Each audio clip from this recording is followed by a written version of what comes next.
और वो कहती है कि ये पर्दे की ओर में आड़ में मैं ऐसा करती क्यों थी, क्योंकि उस दौर में किसी लड़की किसी स्त्री का पढ़ना एक कलंक समझा जाता था।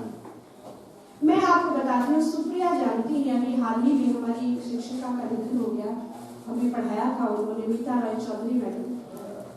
बहुत पहले जब मैं बीए में पढ़ रही थी, एक्चुअली महिला महाविद्यालय में बहुत सारी शिक्षिकाएं थी जो कि अविवाहित थी, और जब मैं ग्रेजुएशन में थी, मैडम भी पढ़ी हूँ तो जानती है, ग्रेजुएशन में जब मैं थी तो मेरे मन में लगता था कितनी एम्पावर्ड महिलाएं हैं ना, कितनी ये सक्षम है कि उनको लगा हुआ कि हमें तो विवाह करने की जरूरत ही नहीं है, हम ऐसा ही जीवन जिएंगे। मुझे सबके बारे में नहीं पता, लेकिन एक बार मीता राय चौधरी मैडम ने, मेरी सहपाठी थी, उसके विवाह में जाने का प्रसंग था, तो उन्होंने कहा कि जानती हो, लोगों को ऐसा लगता है कि हमारे दौर की महिलाओं ने इसलिए विवाह नहीं किया क्योंकि हम लोग बहुत इंडिपेंडेंट और एम्पावर्ड थे। सच तो ये है कि जब हमने पढ़ लिया और हम पब्लिक स्फीयर में आ गए तो हमारी कम्युनिटी में हमें सम्मान से नहीं देखा जाता था, और ऐसा माना जाता था कि ऐसी लड़की से भला कोई विवाह क्यों करेगा। ये उन्होंने मुझे खुद ये बात कही थी कि आपके इतने पढ़ने लिखने योग्यता पाने और अपने को स्थापित करने के बाद समाज का जो नजरिया है वो आपके प्रति नहीं बदलता है। और ऐसा नहीं है कि I did not marry by choice, I did not marry because the society was not ready to accept a girl who was so highly educated and established professionally. तो इस तरह की बात जब रसूलुल्लाह देवी उस दौर में लिखती है, और आपको बताओ बहुत अजीब लगेगा, जब उनके पति की मृत्यु हो जाती है समय, जब ठीक है बस 5-7 मिनट और देखते हैं, जब उनके पति की मृत्यु होती है तो वो लिखती हैं, I realise as if I was experiencing relative liberation. सोचिए, एक स्त्री विधवा हो गई, लेकिन कैसी यातना उन्होंने झेली होगी, क्योंकि पति की मृत्यु पर वो कहती मैं रोई, ऐसा नहीं कि मैं रोई नहीं, मुझे उन्हें खोने का भी बहुत दुख हुआ, लेकिन पता नहीं कि मैं अगर सच कहूँ तो मुझे थोड़ी सी स्वतंत्रता महसूस हुई, उस पीड़ा का अनुमान लगाइए। एक दूसरी रचना की यहाँ बात और करते हैं, क्योंकि देखिए ये बहुत जरूरी है। हम आज के दौर की बात जब करते हैं, हमें लगता है अगर मैं आज यहाँ पर खड़ी हूँ तो मेरे पहले की पीढ़ियों में जो स्त्रियाँ थी उन्होंने कितना संघर्ष किया होगा, समाज की एक धारा को, सोच को बदलने का प्रयास किया होगा कि हम आज यहाँ खड़े और इतनी सारी बच्चियाँ क्लास में बैठ करके यहाँ पे पढ़ रही हैं। काशी हिंदू विश्वविद्यालय में महिला महाविद्यालय को अलग बनाया गया, और 100 साल बाद कला संकाय में क्या होता है, हम लोग लिटरेचर में बड़ा प्रयोग करते हैं, सरल तरीके से बता दो हिंदी में, पर काया प्रवेश। जैसे एक 90 साल का लेखक जब 10 साल के पात्र को, कैरेक्टर को, लड़की बच्ची के कैरेक्टर को लिखता है तो वो कैसे अनुभव करता होगा, वैसी ही भावनाएं, वैसी ही बातें, वैसे ही शब्द कैसे उसके मुख से या उसके कैरेक्टर से करवाता है।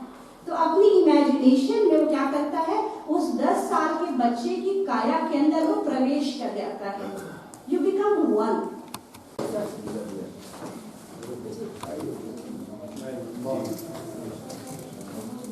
मुझे निर्मल जी जो असिस्टेंट प्रोफेसर अंग्रेजी में बीएचयू में है और इस महाविद्यालय में पूर्व में रही हैं, आपका सारगर्भित व्याख्यान भारत में कामकाजी महिलाओं पर जो आपने दिया है, मुझे लगता है इस चेयर को मुझे छोड़ करके वहां बैठना चाहिए, मैडम को यहाँ बैठना चाहिए। इतना अच्छा सारगर्भित व्याख्यान होने के कारण से हम लोग रोकने को रोके, और मैडम ने बहुत अच्छे तरीके से सारी बातों को रखा है, और जो कंसेप्ट दिया है मुझे लगता है उसको सबको समझने की आवश्यकता है और उसको पालन करने की आवश्यकता है महिलाओं के लिए, जो कि वास्तव में महिलाओं की जो दोहरी भूमिका है, घर भी संभालना और वर्किंग प्लेस को भी संभालना, ये बहुत दोहरी जो जिम्मेदारी है वो बहुत महत्वपूर्ण है। उसमें झल्लाहट तो होना स्वाभाविक है, लेकिन इसमें पुरुषों को भी बहुत एडजस्ट करके चलना पड़ता है। और बहुत सारे, कल की मैं बात बताऊं, मेरी बेटी थोड़ी अस्वस्थ हो गई, मेरी वाइफ भी बेसिक में प्रधानाध्यापिका है, और अस्वस्थ होने के कारण से कल मैं यहाँ पर नहीं आ पाया था। तो मुझे लगा कि नहीं, वास्तव में क्योंकि वो पूरे रात भर नहीं सो पाई थी, स्वाभाविक था कि मुझे उसमें सहयोग करना था, इसलिए मैं नहीं आया था। तो मैं समझता हूँ समस्या तो बहुत है वर्किंग वुमेन के साथ, लेकिन आपने जो विचार दिया है, एक चीज को और मैं इंडिकेट करना चाह रहा हूँ।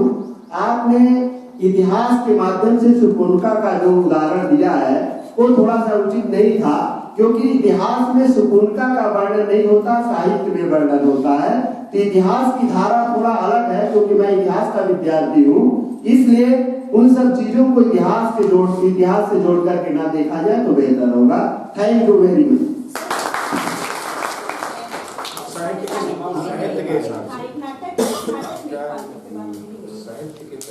रोचक और बहुत ही आगे की तरफ बढ़ा दिया है कि अब इस विषय पर बहुत ही गंभीर होकर के मुझे लगता है कि विचार विमर्श होगा और हो रहा है। और अगली वक्ता के रूप में मैं बुलाना चाहूंगी डॉक्टर सुप्रिया सिंह, आप बीकेएम कमच्छा से है, इंग्लिश डिपार्टमेंट से। आपको बहुत आमंत्रित करते हैं।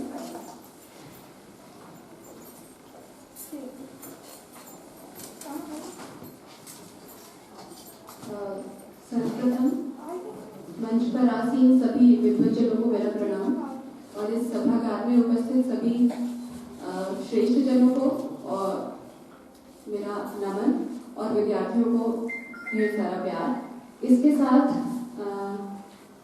जब मैं अपनी बात शुरू करूंगी तो सबसे पहले मैं बहुत बधाई देना चाहती हूँ इस विद्यालय को और वर्षा दी को कि उन्होंने इस टॉपिक पर सेमिनार आयोजित किया।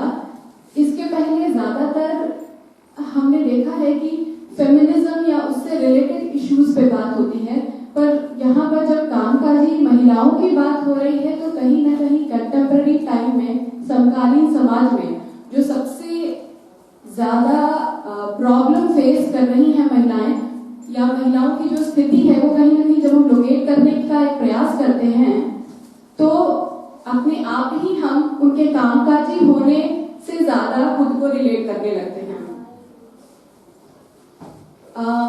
इसके बाद मैं अपनी बात ऐसे शुरू करूंगी कि जब हम देखते हैं कि 1950 के पहले केवल घर की चार दीवारी के भीतर चूल्हे चौके का काम करना होता था, तो ये एक जो डिवीजन था वो 1950 तक एकदम विजिबल था। फिर धीरे धीरे महिलाएं घर से बाहर निकलना आरंभ करती हैं, तो कहीं ना कहीं उसके पहले जो आउटसाइड वर्ल्ड था उसमें जो माहौल था, जो उसका स्ट्रक्चर था सोसाइटी का, वो बहुत ज्यादा मेल ओरिएंटेड था। उनकी नीड्स और उनके डिजायर्स, उनकी जरूरतों के हिसाब से आउटसाइड वर्ल्ड की व्यवस्था, उसका स्ट्रक्चर बना हुआ था। और आज जब बहुत सारी महिलाएं काम करने के लिए बाहर निकली हुई हैं तो कहीं ना कहीं हम बहुत ज्यादा बदलाव नहीं महसूस कर पाते हैं उस स्ट्रक्चर में। और सबसे पहले मैं बात करूंगी जो बहुत ही बेसिक नीड है महिलाओं की, उसको कई बार हमने देखा है कि दरकिनार किया जाता है। और इस संदर्भ में मैं उदाहरण देना चाहूंगी सबसे पहले कि जो उनकी बेसिक नीड की, फॉर एग्जाम्पल वॉशरूम की जो व्यवस्था है वो कहीं ना कहीं बहुत बेसिक चीज है, पर मैं देखती हूँ कि कई जगह वर्क प्लेसेस पर बहुत दुर्व्यवस्था है इसमें। और इतना ही नहीं, कई बार देखेंगे कि आप अच्छी अच्छी जगहों पर, अच्छे इंस्टीट्यूशंस में, अच्छे वर्क प्लेसेस पर शहरों में भी या तो वॉशरूम बहुत समय से लॉक पड़े हुए हैं, बड़ी पैथेटिक कंडीशन है, वहां पर प्रॉपर वाटर सप्लाई नहीं है। और इसके लिए कुछ एजेंसियां आगे आई थी, for example MHM, that is menstrual hygiene management, और WHO और यूनिसेफ के साथ मिलकर एक ज्वाइंट प्रोग्राम मैनेजमेंट हुआ था 2012 में, जिसके तहत उन्होंने मैंडेटरी कुछ चीजों को करने का प्रयास किया था, जिसमें मैं पढ़ना चाहूंगी कि उन्होंने जो सजेशंस दिए थे, जो रेगुलेशंस बनाया था, उसमें है टू इफेक्टिवली बहुत सारे ऐसे विद्यालय हैं, महाविद्यालय हैं या और भी वर्क प्लेसेस होंगे। मेरा जो अनुभव है वो एक विद्यालय का है, वहां पर मैंने देखा कि बहुत सारी लड़कियां हैं और जब वो अपने मेंस्ट्रुएशन पीरियड में होती हैं वो स्कूल नहीं जाती हैं, या उनको वॉशरूम भी जाना होता है तो वो पड़ोस में कहीं किसी के घर में जाती हैं। तो ये स्थिति है, मैं बहुत दूर नहीं मोहम्मदाबाद जिले की बात कर रही हूँ। तो इस तरह की स्थिति महिलाओं को फेस करनी पड़ रही है, जो कि एक बहुत बेसिक नीड है महिलाओं की। तो वर्क प्लेस पे हम निकल गए, एजुकेशन के लिए हम निकल गए हैं, लेकिन हम उन्हें कन्वीनियंट माहौल प्रदान नहीं कर पा रहे हैं। दूसरा जो एक बहुत बड़ा मुद्दा है जिस पर मैं बात करना चाहती हूँ वो रही हैं वर्क एंड फैमिली। और जब हम बात कर रहे हैं वर्क एंड फैमिली की, तो कहीं ना कहीं घूम फिर के ये विमेंस टॉपिक है, विमेंस इशू है। इसमें मेन का बहुत ज्यादा, हालांकि आज के परिवेश में हम देख रहे हैं कि पुरुषों की भूमिका भी है, वो समझ रहे हैं, और यही रीजन है शायद कि ये सेमिनार पॉसिबल हो पाया है। और विद्यालय में, कॉलेज में प्रवेश करने के बाद जो माहौल मैंने महसूस किया, उसमें लग रहा था कि पुरुष भी बहुत उत्साह के साथ इस टॉपिक में अपनी रुचि दिखा रहे हैं और इस चीज को एक्सेप्ट कर रहे हैं, मान रहे हैं। तो इसके लिए मैं बहुत बधाई देना चाहती हूँ यहाँ पर मौजूद हर एक पुरुष व्यक्ति को। इसके बाद मैं कहूँगी कि जब हम वर्क और फैमिली की बात कर रहे हैं, तो महिलाएं हमेशा सेंटर में हैं, और जब महिलाएं सेंटर में हैं तो उनके ऊपर ये जो बहुत बड़ी जिम्मेदारी है, स्पेशली जो 30 वर्ष से लेकर 45 वर्ष की महिलाएं हैं, उनके पास जब वो काम के क्षेत्र में, अपने कार्य क्षेत्र में है, तो यही एक समय है जिस समय वो अपनी आइडेंटिटी स्टैब्लिश करना चाहती हैं, अपनी एक पोजीशन बनाना चाहती हैं। उनके करियर का बहुत इंपॉर्टेंट फेज है, और यही वो फेज है जब उनके बच्चे छोटे होते हैं।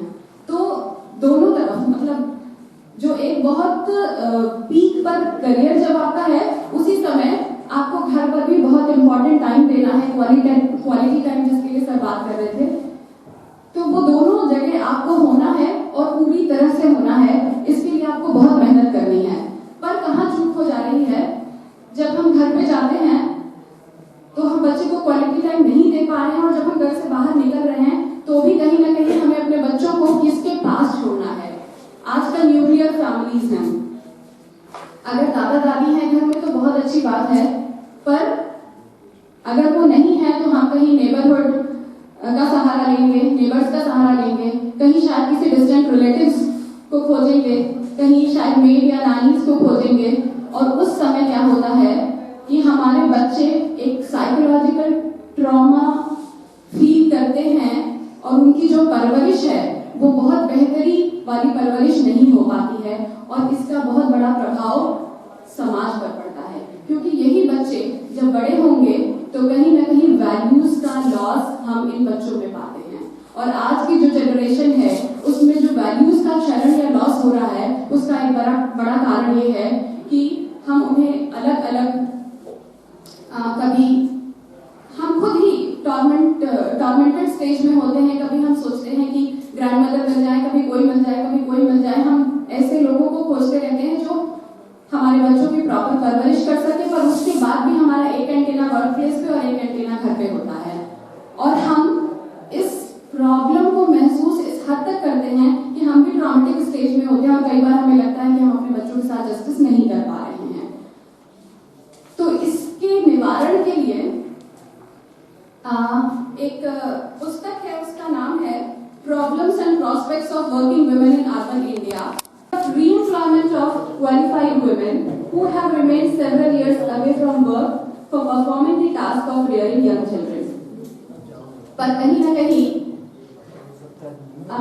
मैं बहुत इत्तेफाक नहीं रखती हूँ इस सोल्यूशन से, और जैसा सर ने भी, सर आपने अपनी समझ से तो बहुत अच्छी बात बताई, अच्छा सोल्यूशन दिया कि हमें 2 घंटे पहले छोड़ दिया जाए। पर क्या ऐसा नहीं हो सकता कि हर वर्क प्लेसेस के पास एक क्रेच की व्यवस्था हो, चाहे वो पुरुष मेल प्रधान वर्क प्लेस हो या फिर फीमेल प्रधान, ताकि हम बच्चों को अपने साथ, कम से कम छोटे बच्चे जो 3-4 साल तक के हैं, अभी स्कूल नहीं जा रहे हैं, उनको तो हम अपने साथ रख ही सकते हैं, और कहीं ना कहीं एक कनेक्टिविटी बनी रहे। पास में प्रॉपर क्रेश अगर है तो हम जाकर समय समय पर बच्चे से मिल सकते हैं, और वो मम्मी के पास भी जा सकता है, पापा के पास भी जा सकता है, अगर हर वर्क प्लेस के पास क्रेच की, मतलब जहां तक पॉसिबल हो, अगर क्रेच की सुविधा हम उपलब्ध करा सके, तो कम से कम हमें इस बर्डन के साथ नहीं रहना होगा कि हमें उनको प्लीज करना है जिन केयर टेकर्स को हम घर पर रखे हुए हैं, और हम अपने बच्चे को शायद एक इमोशनल डेवलपमेंट के साथ बड़ा कर सकते हैं। दूसरी जो प्रॉब्लम आती है, तीसरी प्रॉब्लम जो आती है इसके साथ, कि कहीं ना कहीं जब अगर एक फीमेल वर्क प्लेस पर कंप्लीट करती है या कहीं ना कहीं उसका कोई सहयोगी है, एक कलीग है, मेल कलीग, जो शायद ज्यादा पेपर्स लिख पा रहा है और हम जो है दोनों तरफ बटे हुए होने के कारण वो क्वालिटी प्रोड्यूस नहीं कर पा रहे हैं वर्क प्लेस पे, तो एक बर्डन हम भी फील करते हैं, एक इमोशनल बर्डन। और इस इमोशनल बर्डन को फील करने के साथ ही हम बहुत सारा पेन ले रहे हैं और उसके बाद बोला जाता है कि women are irrational, they are less intellectual। कई बार ये सुनने को आता है कि women की समझ जो है वो थोड़ी कम है, वो irrational है, they are less intellectual। तो कहीं ना कहीं मैं बताऊं कि बहुत सारी चीजें हैं जो 1950s या 1792 में एक टेक्स्ट लिखा गया था, वेस्टर्न फेमिनिस्ट टेक्स्ट था, पहला वेस्टर्न फेमिनिस्ट टेक्स्ट मेरी वूस्टोनक्राफ्ट का, जिसमें उन्होंने बात की थी कि हमें इर्रेशनल ना कहा जाए बल्कि हमें अपॉर्चुनिटीज दी जाए। और आज भी हम वही खड़े हैं कि we are often being claimed as irrational और लेस इंटेलेक्चुअल, पर ये नहीं कोई समझता कि हमें अपॉर्चुनिटीज कम मिलती हैं। तो इन अपॉर्चुनिटीज को अवेल करने के लिए हमें एक माहौल ऐसा मिलना चाहिए जहां पर जो सोसाइटी का स्ट्रक्चर है वो मेल ओरिएंटेड, मेल फ्रेंडली ना होकर कहीं ना कहीं दोनों को ध्यान में रखकर बना होना चाहिए। इसके साथ ही मैं वर्जीना वुल्फ की उन्होंने इसके पहले जब हम लोग की एक संगोष्ठी में मुलाकात हुई थी आरती के साथ, तो उस समय पे मैंने इस बात का जिक्र किया था। एक छोटी सी कहानी है, वर्जीनिया वुल्फ ने शेक्सपियर की एक बहन की ऐसा करके एक ऐसा इमेजिनेशन के साथ उन्होंने अ रूम ऑफ वंस ओन लिखा है। उसमें इसका जिक्र किया है कि एक शेक्सपियर है और उनकी एक बहन है जूडिथ शेक्सपियर। वो एक इमेजिनरी सिस्टर है, एक फिक्शनल नरेटिव है और दोनों ही बहुत अच्छे लेखक हैं, बहुत अच्छी राइटिंग्स करते हैं। शेक्सपियर घर छोड़कर जाते हैं, लंदन में थिएटर ज्वाइन करते हैं, he become Shakespeare. Whereas Judith इसलिए कहीं उनको मदद मिलती है किसी थिएटर आर्टिस्ट के द्वारा जो उन्हें बना भी देता है और आगे उनके लिए कुछ हेल्प करने का प्रॉमिस करता है। But ultimately what happens, she was raped and she committed suicide. तो ये फेट है इक्वली टैलेंटेड एक मेल और एक फीमेल राइटर का। तो यही समाज है और आज भी इसमें बहुत परिवर्तन नहीं हुआ। जब हम कार्य क्षेत्र में जाते हैं तो कहीं ना कहीं इस तरह की बहुत सारी परेशानियां, कई बार ऐसा होता है कि इन टेक्स्ट को बहुत पुराना, आउटडेटेड भी कहा गया है, लेकिन मैं देखती हूँ कि आजकल जो नई रैडिकल फेमिनिज्म की बात हो रही है उनसे हम बहुत ताल्लुक नहीं रख पाते हैं। अभी तो हम उन्हीं चीजों को इम्प्लीमेंट नहीं कर पाए हैं जो शुरू में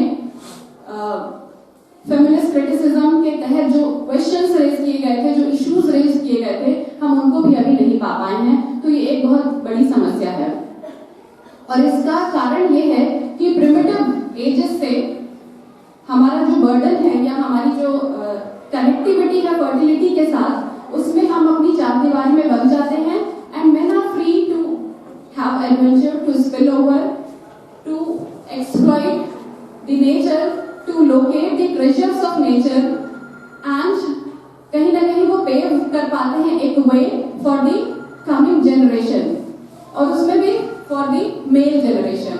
तो उनके पास एक बहुत बड़ा एरिया है जहां वो खोज कर रहे हैं, जहां वो विस्तार कर रहे हैं और हम वो रिपीटेटिव टास्क में फंसे रह जा रहे हैं जिसके लिए शार्पनेस, मेंटल शार्पनेस की जरूरत नहीं है। और उसके बाद अगर मैं बात करूं तो हम देखते हैं कि आज के समाज में जनरली इस इर्रेशनैलिटी या जो भी प्रॉब्लम्स है उनके आउटकम में हमने पाया है कि we have in general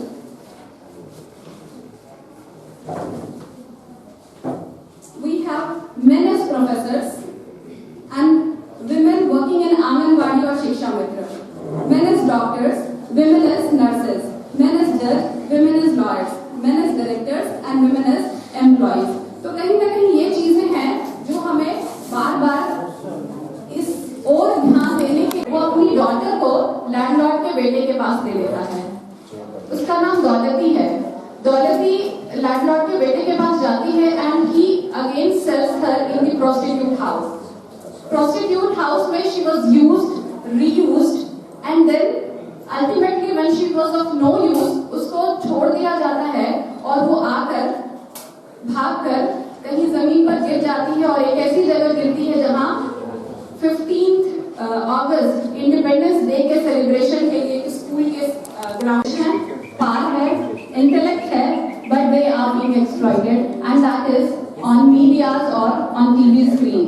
Movies हो, advertisements हो, item songs हो, modernization का influence उन पर इस तरह का है कि वो commodity बनकर रह गई है, जैसा अभी आरती भी बात कर रही थी, commodity, they have been commodified.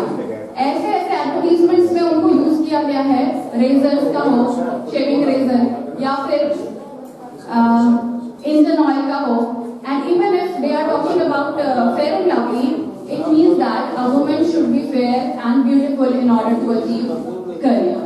तो कहीं ना कहीं हम बहुत मिस रिप्रेजेंटेशन भी होती है और फिर वो वहीं बंद हो जाती हैं। कहीं ना कहीं हमें अपने विचारों को विस्तृत करना होगा और उन्हें आवाज देनी होगी ताकि वो अपनी बात खुद कह सके।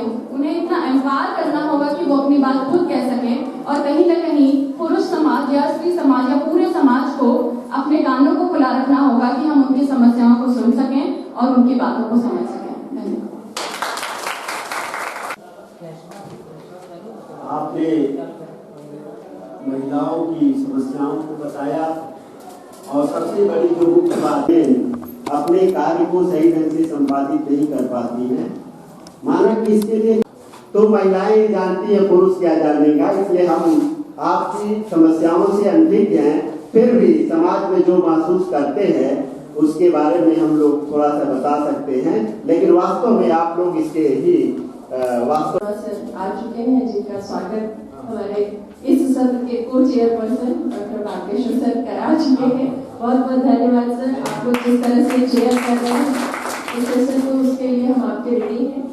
और सुप्रिया जी ने, आरती जी ने या सर ने कुछ बातें कही जिसमें एक समाधान बताया गया कि जहां हम कार्यस्थल पर होते हैं, अगर वहीं पर हमारे बच्चे हों तो हम उनकी देखभाल अधिक अच्छी तरीके से कर सकते हैं।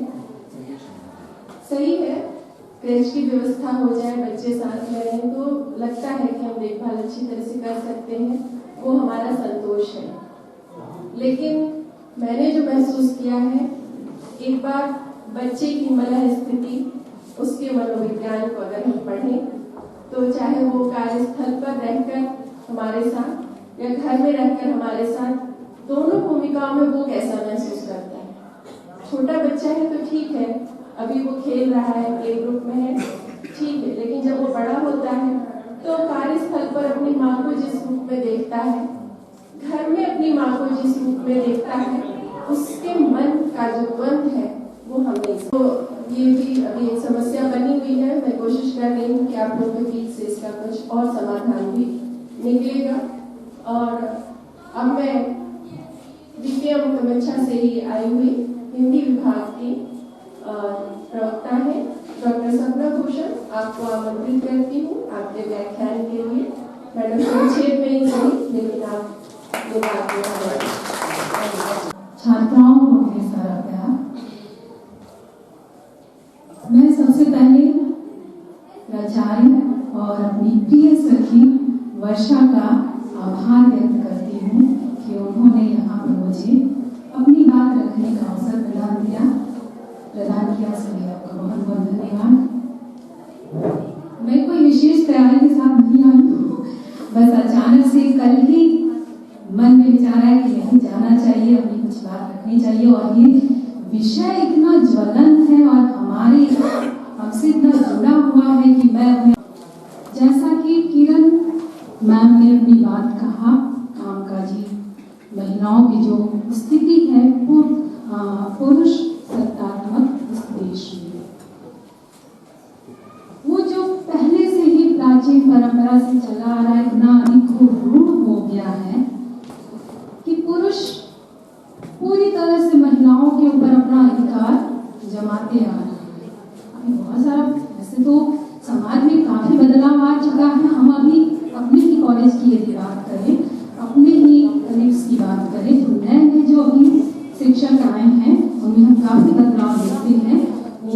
समानता की बातचीत होती है तो हमने देखा है कि नहीं, अब उनमें ये समझ में आ गई है, ये समझ में आ गया है कि महिला अगर काम करती है बाहर जाकर उतनी ही सावधानी से संभाले, उतने ही सहयोग के साथ संभाले जितनी की महिलाएं संभालती हैं। लेकिन फिर भी जो पहले से चला आ रहा है, पुरुष के दिमाग में ये बना हुआ है कि ये तो महिला का काम है, ये महिला ही करेगी, पुरुष नहीं इस काम के लिए बने हुए। स्त्री थक करके घर जाती है तो उसे भी आराम की आवश्यकता होती है, उसकी इच्छा होती है कि वो जब घर पहुंचे तो कोई एक कप चाय उसे कम से कम दे दे, लेकिन ऐसा नहीं होता है। पुरुष कहता है कि मैं ड्यूटी करके आ रहा हूँ, सुबह से शाम मेरी ड्यूटी थी, तो पत्नी को चाय बनाना पड़ेगा, भले ही वो ड्यूटी करके आ रही है तो क्या हुआ, चाय उसे भी बनाना है। तो ये जो रूढ़ मानसिकता है, इस मानसिकता से बहुत ही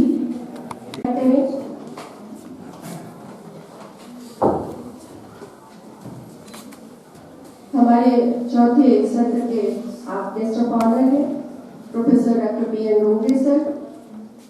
मैं इस सत्र में एक और हमारे इनवाइटेड लेक्चर बाकी हैं डॉक्टर संतोष यादव जी। मैं उन्हें आमंत्रित करती हूँ आपके वक्तव्य के लिए और इसके बाद हम सत्र की औपचारिकताओं की ओर चलेंगे। और यहाँ पर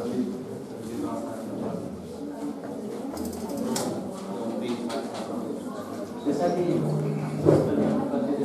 गवर्नमेंट डिग्री कॉलेज धर्मपुर में कॉमर्स फैकल्टी में लेक्चरर, मुझे इस मंच से अपने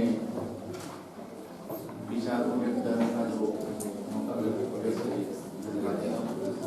सबसे पहले जो टॉपिक है उस पर आते हैं, कामकाजी महिलाओं की परिस्थिति, मुद्दे, चुनौतियां, समाधान। आज ऐसा कोई भी क्षेत्र नहीं है जहाँ पर कि महिलाएं अपनी सफाई, महिलाओं को शाम को 7 बजे से लेकर सुबह 6 बजे तक उनको किसी भी औद्योगिक संस्थानों में कार्य करने की अनुमति नहीं है। मैं इन बात से सहमत जरूर हूँ, कुछ बातें होंगी जिसके कारण ये सब पॉलिसी रची गई या ये सब नियम कानून बनाया गया। रात का समय थोड़ा सा महिलाओं के लिए इतना सही नहीं होता, क्योंकि दूर दूर से आकर अपने लोग कार्य को संपन्न करते हैं। उद्योग में कार्य किस तरीके के हैं वो उनके एक्टिविटी पे डिपेंड करता है। महिलाओं के सामने बहुत सारी जिम्मेदारियां पारिवारिक भी होती हैं, जिसके कारण उनके सामने चुनौतियों भरा अपना जीवन होता है। तो रात में जो ये वर्किंग आवर बनाया गया, इसके पीछे भी कोई कोई तथ्य रहा होगा। लेकिन अगर बहुत सारी चुनौतियां हैं इस पे, एक कॉन्सेप्ट रहता है कि महिलाएं ये कर सकती हैं, वो कर सकती हैं, तो ये नहीं क्यों कर सकती, वो नहीं। हर क्षेत्रों में मैंने देखा महिलाओं का चर्चा पे सहभागिता रहा है। और चुनौतियां तो हमारा पे एक इंटरनल कॉन्सेप्ट है, जबकि चुनौती कुछ नहीं है। आप किसी भी क्षेत्र में देखें, जमीनी स्तर से लेकर हवाई स्तर, आज जहाज भी महिलाएं उड़ा चला रही हैं, ट्रेन भी महिलाएं चला रही हैं। इसके अलावा मैंने देखा है कि जो महानगर की बसें, वहां तक ड्राइवर का काम, कंडक्टर का काम भी महिलाएं कर रही हैं। लेकिन हाँ, उनको भी कुछ संघर्षों को झेलना पड़ता है। परिस्थितियां क्या हैं वो हम आप इस चीज से भली भांति परिचित हैं कि हमारा आपका कॉन्सेप्ट से बदलना होगा। कुछ भी समस्याएं नहीं है, सिर्फ इन समस्याओं से निजात पाने के लिए हमारा आपका पर्सनल कॉन्सेप्ट बदलना होगा। और इसके समाधान बस यही है कि हम आप इनको बराबर का दर्जा समझें। बराबर तो है इसमें कोई, लेकिन सिर्फ हमारे अपनी सोच, हमारे अपने कॉन्सेप्ट इस पे डिपेंड कर रहे हैं कि जो हम समझते हैं कि सिक्योर नहीं आया, तो ज्यादा मुझे नहीं कहना है। Thank you.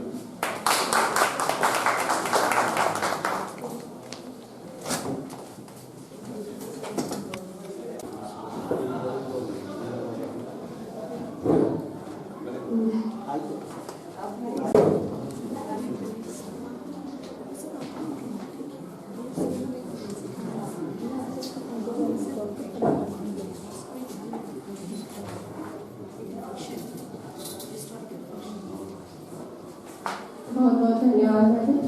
और अब इस सम्मान के अभी लग रहा है फोटो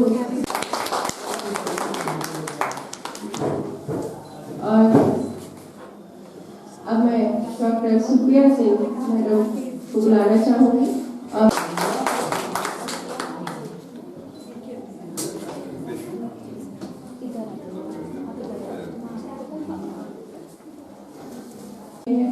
आपका सम्मान करते हैं।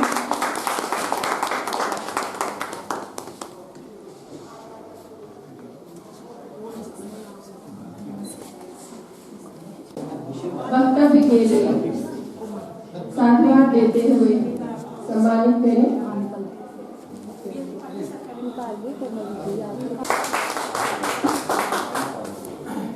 डॉक्टर श्यामा प्रसाद मुखर्जी राष्ट्रीय महाविद्यालय भदोही में 2 दिवसीय राष्ट्रीय संगोष्ठी में सेमिनार के ऑर्गेनाइजिंग सेक्रेटरी अवधेश मिश्रा जी, महाविद्यालय के मुखिया आदरणीय एम.डी. राम सर, हमारे काशी नरेश राजकीय स्नातकोत्तर महाविद्यालय ज्ञानपुर भदोही से आए आदरणीय पी.एन. डोंगरे सर, सेमिनार में आज चेयरपर्सन की भूमिका में बैठे हमारे गुरुदेव doctor Yashen Varma sir, Satyendra sir, Ashutosh sir एवं विभिन्न महाविद्यालयों से आए प्रतिभागीगण एवं छात्र छात्राएं, मुझे अपार खुशी है। लोगों ने बुलाया है तो मुझे कुछ बोलना पड़ेगा, क्योंकि मैं भी कामकाजी महिला के साथ रहता हूँ, मेरी वाइफ भी कामकाजी है, इसलिए मैं कुछ बोलने का दुस्साहस कर सकता हूँ।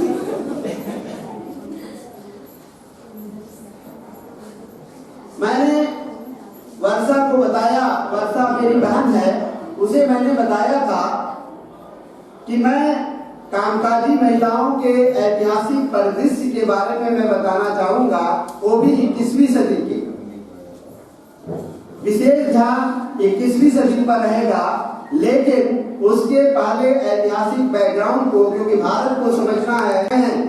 लेकिन आप सोचिए कि ऐसी संख्या कितना, मतलब है कि वैदिक काल में भी स्त्रियों की स्थिति बहुत अच्छी नहीं थी। ये हम लोगों को, मैं मानता हूँ कि स्त्रियों के साथ समानता का भाव रखा जाता था, अच्छा बर्ताव किया जाता था, किसी प्रकार का भेदभाव नहीं रखा जाता था, लेकिन पितृसत्तात्मक व्यवस्था वहां पर भी विद्यमान थी। बौद्ध काल में देखें, खेदी गाथा यानी स्त्रियों के बारे में, स्त्रियों के स्वतंत्र विचार के बारे में, उसमें भी उल्लेख किया गया है। लेकिन आप लोगों को मैं बता दूं, वहां पर भी एक प्रकार का भेदभाव दिखाई देता है। काल में आप सभी लोग जानते होंगे, रजस्वला से पहले लड़कियों की शादी करने की बात की गई है। आप ऐसी स्थिति कल्पना करिए कि जो लड़की अभी कुछ समझ नहीं पाती है, उसके पहले अगर उसकी शादी की जाए तो क्या कर सकती है। लेकिन यह बहुत ही विकट और विषम स्थिति है, और इसीलिए स्वामी विवेकानंद ने इसकी कटु आलोचना की है। इसके साथ साथ, क्योंकि भारत में हिंदू धर्म का बहुत महत्वपूर्ण ग्रंथ मनुस्मृति है, और मनुस्मृति में ये सब बातें लिखी है, तो आप सोचिए कि कामकाजी महिलाओं की क्या स्थिति। उस समय तो कामकाजी का कोई मतलब ही नहीं होता था। कामकाजी का मतलब घरेलू महिला, वर्किंग वुमेन का कोई कंसेप्ट ऐसा नहीं था। लेकिन इसके बाद हम देखें तो पूरा इतिहास, चाहे मौर्य काल का हो, चाहे गुप्त काल का हो, चाहे राजपूत काल का हो, आप सभी लोग जानते होंगे कि भारत में शक-सिथियन का आगमन हुआ, और उस शक-सिथियन के आगमन के साथ भारत में सती प्रथा का भी आगमन हो गया। यानी पुरुष कोई सत्ता आज तक नहीं बना है, महिलाओं को जलाने की व्यवस्था हो गई। ये है महिला अधिकार की बात। यानी जो परंपरा नहीं होनी चाहिए वो परंपरा भारत में शुरू हो गई। सब सिटियन माना कि भारतीय नहीं थे, विदेशी थे, लेकिन उन विदेशी परंपरा की शुरुआत यहाँ पर हो जाती है।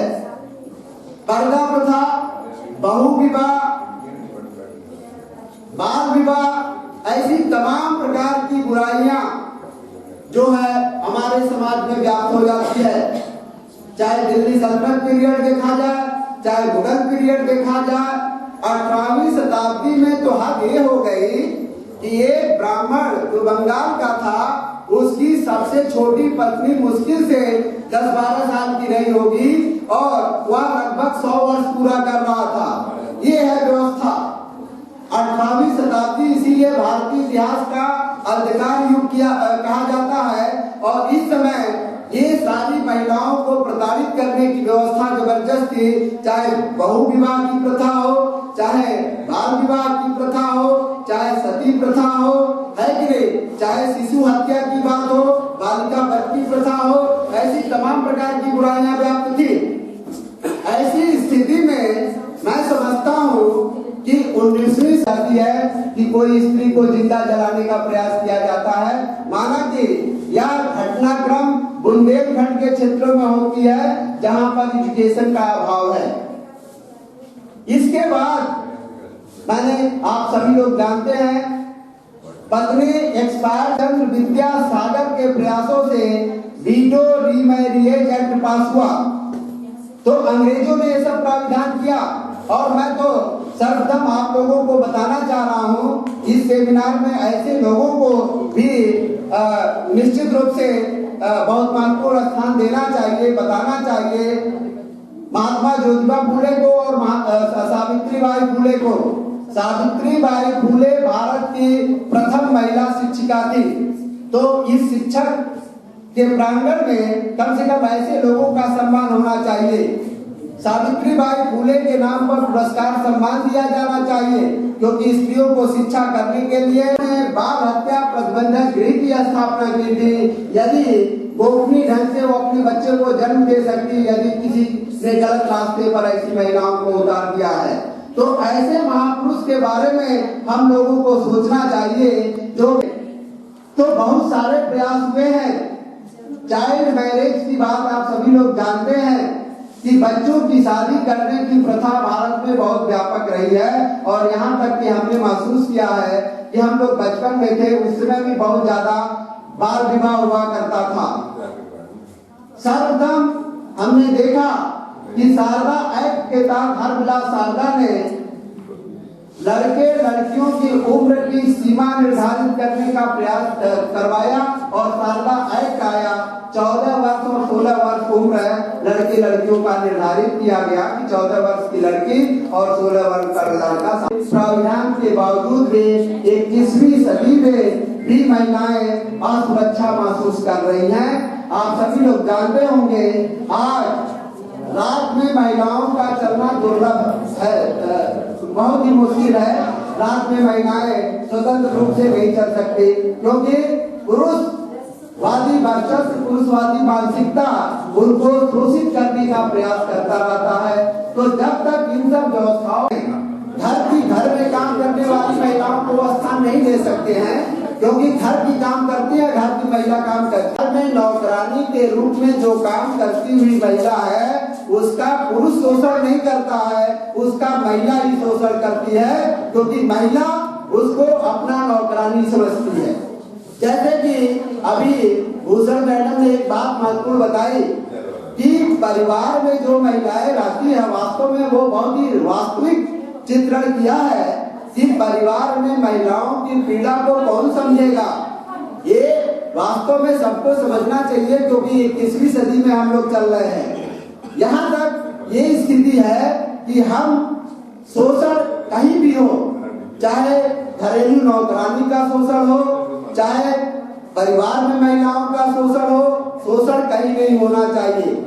तो प्राइवेट सेक्टर, पब्लिक सेक्टर की मैं समझता हूँ अगर में कोई लड़की पढ़ पाती थी, लेकिन आज स्थिति ये है कि सरकार का भी ध्यान है और लोग भी जागरूक हुए हैं। कम से कम ग्रामीण क्षेत्र की भी लड़कियां उच्च शिक्षा को प्राप्त कर रही हैं। तो इस स्थिति में परिवर्तन आ रहा है, वर्किंग फील्ड में महिलाओं में परिवर्तन आ रहा है। और मैं तो कहता हूँ कि अब देश की आधी आबादी महिलाएं हैं, तो आधा आरक्षण उनका होना चाहिए कि नहीं होना चाहिए? होना चाहिए।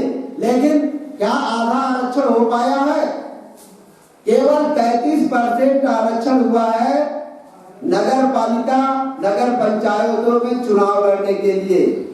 बेसिक एजुकेशन में 50% महिलाओं को आरक्षण दिया है, क्योंकि लगता है लोगों को कि बेसिक एजुकेशन से महिलाएं ज्यादा पुरुषों के अपेक्षा टीचिंग का काम कर सकती हैं। लेकिन मैं समझता हूँ यह 50% आबादी के साथ अन्याय है। मेरा मानना है कि 50% उनका रिजर्वेशन होना चाहिए और हर फील्ड में होना चाहिए, क्योंकि आज की महिला सशक्त है, समृद्ध है और हर फील्ड में अपनी भूमिका निभा सकती हैं।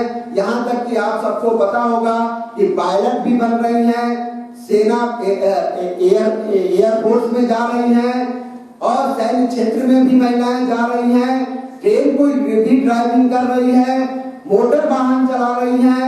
यहाँ तक कि मैंने इलाहाबाद में देखा कि ई रिक्शा भी बहुत सारी महिलाएं चला रही हैं। तो परिवर्तन तो आया है। आज से अगर 20-25 साल पहले की बात किया जाए तो उसमें से आज में बहुत परिवर्तन आया है, लेकिन अभी बहुत सारे परिवर्तन की आवश्यकता है। मेरा मानना है अगर संसद में 50% महिलाओं का आरक्षण नहीं होता है तो महिलाओं को अलग से संसद बना लेना चाहिए। पुरुषों का एक संसद होगा, एक महिलाओं का संसद होगा। जब पैरेलल व्यवस्था चलेगी तब अपने आप में परिवर्तन होगा और क्रांतिकारी परिवर्तन होगा। आज भी मैं आपको दुनिया का हिसाब का डाटा दे सकता हूँ कि आज भी संपत्ति पर के 98% भाग पर पुरुषों का अधिकार है, यानी केवल 2% भाग पर महिलाओं का अधिकार है। 98% संपत्ति अभी भी पुरुषों के पास पड़ा हुआ है। और यही नहीं, जो अपने आप को विकसित राष्ट्र बनते हैं, जो विकासशील राष्ट्र बनते हैं, हर राष्ट्र में मंत्रालयों में महिलाओं की जो भूमिका है वो 10 से 15% के बीच में, इससे ज्यादा महिलाएं अपनी भूमिका नहीं निभा पा रही हैं। भारतवर्ष में जो केवल 10% है, यानी कि मंत्रालय में उनको स्थान 10% से ज्यादा नहीं दिया जा रहा है, जबकि होना क्या चाहिए? 50% होना चाहिए। उनका राइट है, क्योंकि 50% देश की आबादी उनकी है। ये सब चीजें नहीं हो पा रहा है। तो मैं समझता हूँ कामकाजी महिलाओं के स्तर में तभी सुधार हो सकता है जब हम इन सब दिशा में कार्य करेंगे, सोचेंगे। मैं समझता हूँ कि अभी हमारे चेयरपर्सन गुरुदेव डॉक्टर एस.एन. वर्मा जी भी उपस्थित है, उनको भी मंच पर बोलना है।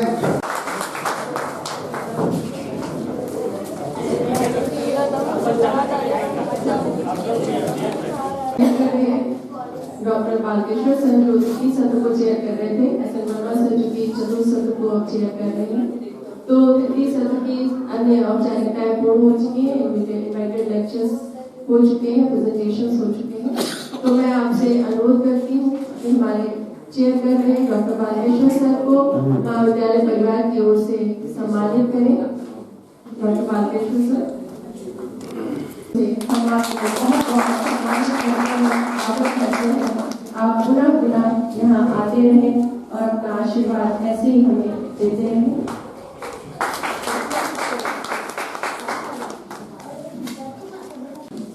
जी, मंच पर आप अपना स्थान ग्रहण करें।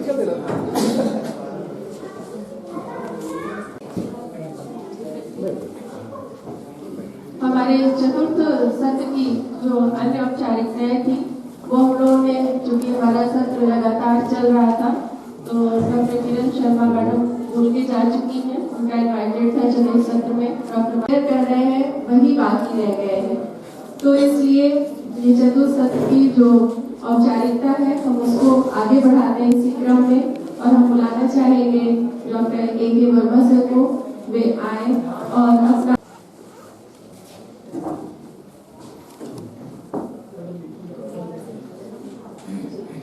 डॉक्टर माया यादव सर, मैं राम सर से अनुरोध करती हूँ कि ये पावर पॉइंट में मदद करें।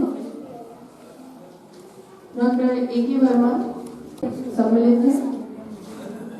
आपकी शोध पत्र लगभग 65 अंतर्राष्ट्रीय और 10 राष्ट्रीय स्तर के शोध पत्र भी प्रस्तुत हैं। आपकी 6 पुस्तकें प्रकाशित हो चुकी हैं। आपने 12 संगोष्ठियों का जिसको यहाँ पर इतनी देर तक अलग अलग प्रकाशित किए, शोध पुस्तकें प्रकाशित हैं और आपके पुरस्कारों की संख्या यहाँ मुझे बहुत सौभाग्य की बात है। मैडम जोधपुर से आई हुई हैं, आप हमारे सभी सेमिनार में आती रहती हैं। बहुत प्रसन्नता का विषय है कि आप इस समय हैं और ये दूसरी बार इस हाल में है। पहली बार डॉक्टर पालकेश्वर जी लाए थे और दोबारा भी इत्तेफाक से हम लोग सब लोग साथ हैं, तो बात काफी कुछ करनी है, लेकिन थोड़ा सा कुछ टॉपिक की बात कर ली जाए। बच्चों ये पहचान में कौन सी बर्ड है? पहचान रहे हैं? देखिए ये सारस क्रेन है। तो राष्ट्रीय पक्षी मोर सभी लोग जानते हैं। ये उत्तर प्रदेश का राज्य पक्षी है। उत्तर प्रदेश का राज्य पक्षी है। हमारे ढेर सारे रिसर्चर इसी बात पर है और वो इसलिए हमने यहाँ पर इसको दिखाने का प्रयास किया, या इसलिए हम इसको दिखा रहे हैं कि इसलिए नहीं कि राज्य पक्षी है। यह एक मैसेज देता है, eternal symbol of marital Fidelity, वैवाहिक सत्यनिष्ठा का प्रतीक है। दोनों जहां रहते हैं साथ ही रहते हैं, कभी बिछड़ते नहीं हैं। और बाय द वे अगर एक तो आज जो है, आज संगोष्ठी का विषय है, तो ये कोई प्रधानता की बात नहीं है, बस केवल प्रधानता जो सारे लोग जानते हैं उसको हम बायोलॉजी से जोड़कर बताने का प्रयास कर रहे हैं। तो थोड़ा आप लोग देखिए,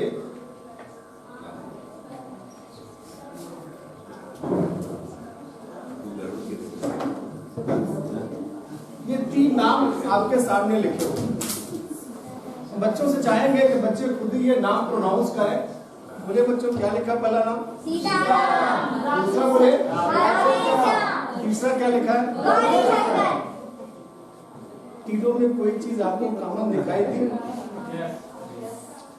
क्या?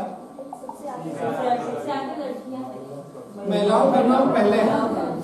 शादी विवाह का कार्ड जो छपता है उसको कभी ध्यान से देखा? तो नहीं देखा तो फिर ध्यान से देख लीजिएगा फिर से। मदर का नाम पहले छपता है। मदर का नाम पहले छपता है और ये सारे पवित्र नाम है, देवी देवताओं के नाम है, सब में आप देख रहे हैं कि महिलाओं का नाम पहले। तो कहां से उनकी दशा दिशा गड़बड़? दशा दिशा बिल्कुल गड़बड़ नहीं है, उनकी डोमिनेंसी शुरू से स्थापित है। एक शादी विवाह की बात चल रही तो कार्ड में, शादी के कार्ड में एक और लिखा रहता है कन्यादान।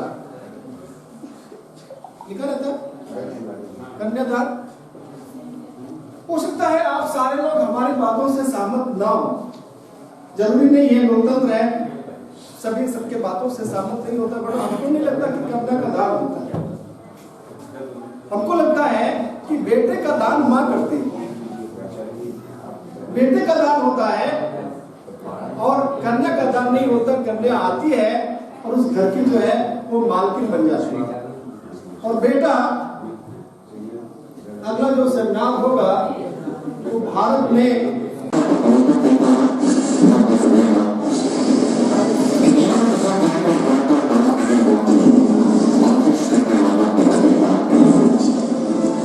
नन्ही चींटी जब दांत लेकर चलती है, चढ़ती दीवारों पर 100 बार फिसलती है।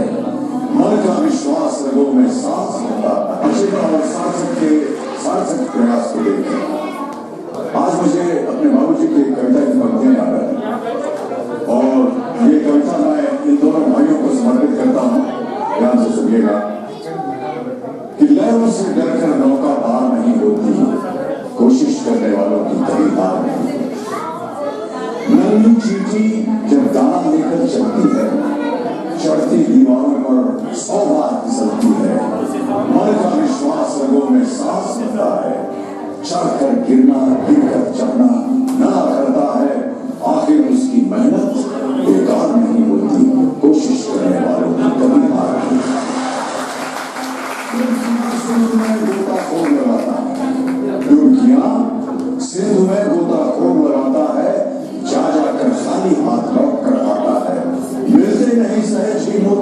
गहरे पानी में मिलते नहीं सहज ही मोती गहरे पानी में, मुट्ठी उसकी खाली हर बार नहीं होती, कोशिश करने वालों की कभी हार नहीं होती।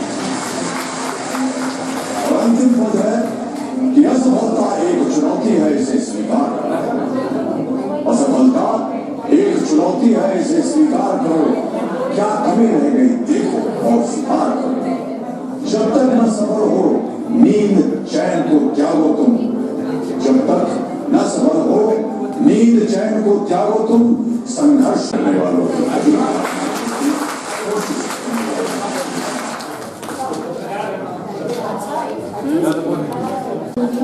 कि वे मंच से ही अपना जो उनका वक्तव्य है उसे यहाँ पर प्रस्तुत करें और हमारे जो हमारा सेशन समाप्त हुआ है उसके बारे में भी अपने विचार व्यक्त करें और आशीर्वाद दें।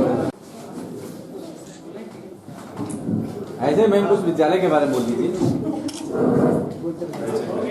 आशीर्वाद दे दीजिए। Thank you ma'am.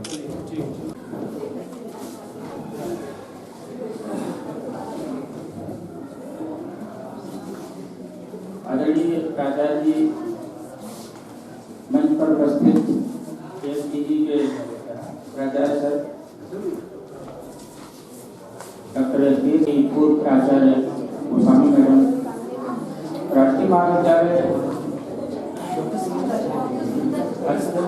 सारी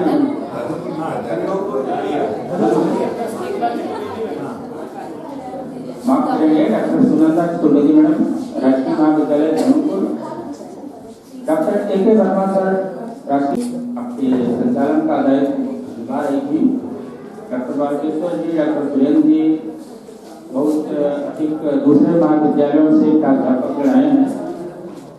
सबसे पहले मैं आप सबको, सर समय थोड़ा कम है मुझे लग रहा है, इसलिए संक्षेप में ही ये मुद्दा, यह टॉपिक बहुत अच्छा है और इस पर बात होनी चाहिए। डॉक्टर बालकेश्वर जी ने उसका ऐतिहासिक आयाम बताया और है सोसाइटी में और साइंस भी प्रूव करती। सर की यह बात से असहमत होते हुए भी यह मानना चाहूंगा कि स्त्रियों की भूमिका महत्वपूर्ण रही है और आगे भी रहेगी। मिथक जितने भी हैं बहुत अट्रैक्टिव है, बहुत अच्छी लगती है सुनने में, लेकिन इतिहास आता है यह ऐसा कम ही होगा कि पहले बहुत अच्छा था और आज आके बिगड़ गया। डेवलपमेंट अपने आप में ही किसी नेगेटिव एस्पेक्ट को आगे नहीं हो पाता, कुछ समय बाद वो अपने आप समाप्त हो जाता। किसी महिला और इसका परिवर्तन ये हुआ कि आग जलाने के प्रत्यय को हम लोगों ने आग लगाने में परिवर्तित कर दिया। महिला कामकाजी रही, घर पर रही, उत्पादन में शामिल रही, सारा कुछ दायित्व उसने निभाया। संकट कहां से आया? कामकाजी महिलाओं की स्थिति की बात कहां से आई? मुझे लगता है कि इस प्रत्यय का जन्म औद्योगिक क्रांति के कारण हुआ। औद्योगिक क्रांति ने समाज को जिन रूपों में प्रभावित किया, उनके बेसिक कैरेक्टर को अगर समझा जाए तो जिस रूप में प्रभावित किया, उसका पहला लक्ष्य होगा कि समाज में एक नया वर्ग पैदा हुआ जो कैपिटल पर रहता है, पूंजीवादी वर्ग का उदय। उसका प्रसार इस रूप में हुआ कि पूंजी समाज में महत्वपूर्ण हो गई। एक चीज, हर आदमी धन संग्रह के लिए या धन की आकांक्षा को पाल बैठा, बिना उसके उसका कोई काम नहीं बनेगा।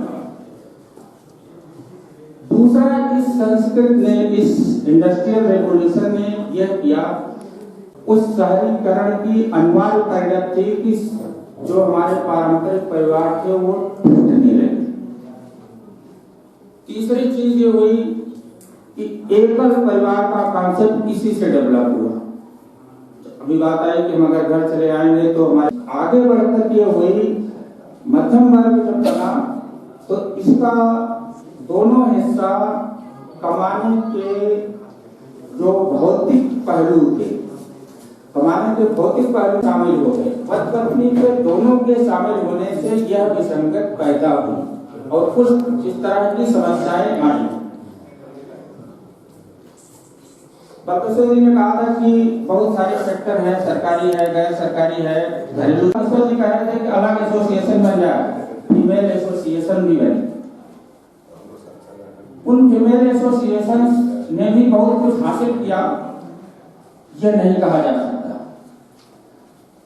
तो कुल मिलाकर के मेरा कहना यह है, समान कार्य समान वेतन, कार्यस्थल पर स्थित टीचिंग, यात्रा करते समय जितनी भी असुविधाओं का सामना उनको करना पड़ रहा है वो समस्या है। हमको अनुषंगिक समस्याएं हैं उसका समाधान करना पड़ेगा। मुझे लगता है कि अभी बात हुई कि उनके कार्य के घंटे कम करा दिए जाए, इससे भी समाधान नहीं होने वाला है। तो यह एक और विसंगत को जन्म देगा। तो एक होलिस्टिक अप्रोच चाहिए अभी जो समस्याएं हैं उनके समाधान के लिए, और सरकारें इस दिशा में पूरी महिलाएं जरूरत इस बात की है कि उस चेतना का प्रसार होना चाहिए जिससे सरकार देने के लिए विवश हो जाए। तो इन्हीं शब्दों के साथ मैं अपनी बात समाप्त करता हूँ। उसको देने के लिए संस्थाएं उसको देने के लिए मजबूर हो जाए, बिना मांगे कुछ हासिल नहीं होगा। बहुत बहुत धन्यवाद।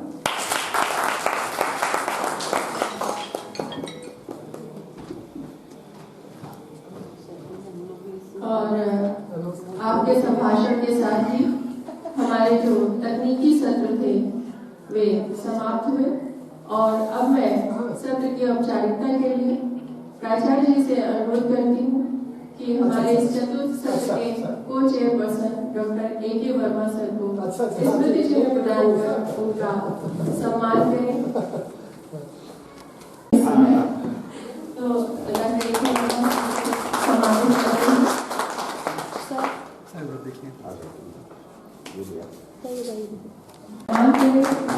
आपके इतने सुंदर व्याख्यान के लिए और समाज में न सही बायोलॉजिकल ही सही कई जगहों में जागरूकता फैलाने के लिए हम आपके बहुत बहुत आभारी हैं सर। बहुत बहुत साधुवाद, बहुत बहुत धन्यवाद। परिवार की ओर से सम्मानित करें।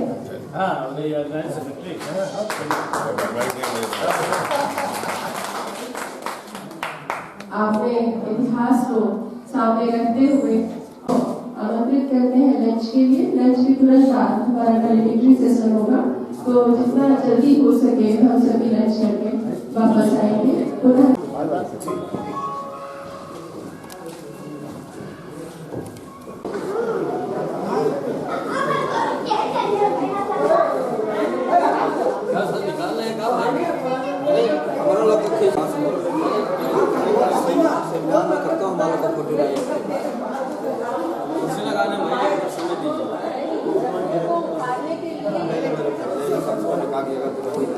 बोल करके एकदम होने के लिए उन्होंने कहा कोई समस्या नहीं है।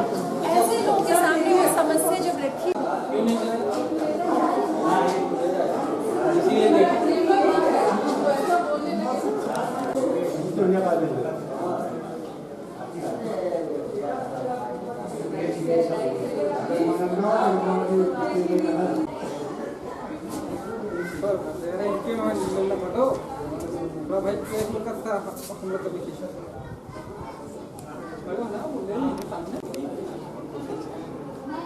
खड़े खड़े खाए